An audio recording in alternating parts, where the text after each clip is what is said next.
I think we're going to see a gradual improvement in the global economy. The world had a big shock economically over the last few years, and I think it's going to take a while for it to recover. I think information technology will play a key role, both for individuals and businesses, in accelerating that recovery globally.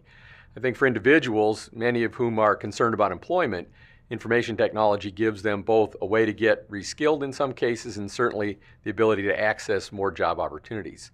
For employers, I think it's going to be the case that information technology will be a key tool in both improving business productivity and expanding their markets. So together, I think these things will improve the job outlook, particularly in the United States, and that will ultimately yield some economic improvement.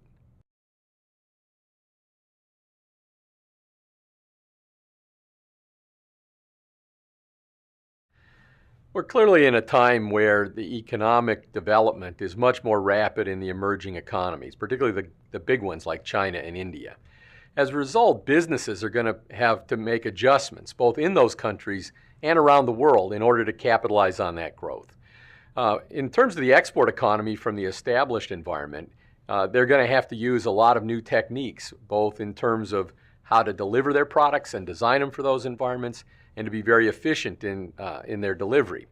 I think businesses in those countries are also going to have to make some substantial changes. They're going to have to use a lot of new technology in order to meet the local demand that's coming online there. They're going to also have to be able to develop products and deliver them in ways that are much more expansive than that which they had in the past. So altogether, I think that the businesses are going to be the key driver to expansion of those economies, both in the export environment and in the domestic production.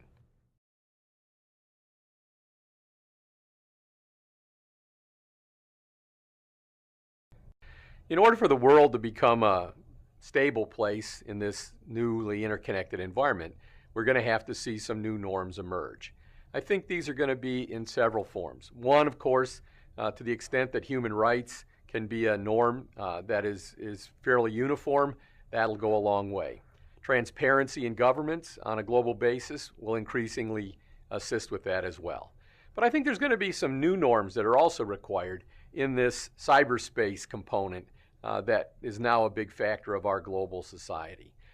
Today we have lots of laws that have evolved over many years that deal with the physical world. We don't have a similar set of laws and norms that govern the cyber world.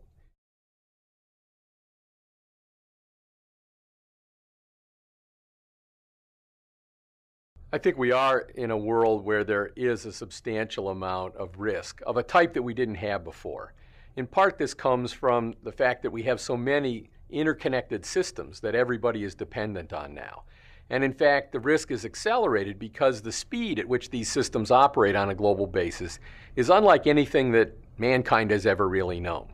As a result, in order to be resilient against the shocks that can come very quickly, people and businesses, companies, organizations, and even countries are going to have to put a lot more attention on the question of monitoring and sensing what's going on in the environment around them, using information technology to be able to gather this information, to analyze this information, and ultimately to act on this information in a rapid manner. I think these are going to be some of the tricks of the trade for organizations that are going to deal with the vagaries of this highly connected economy in the future.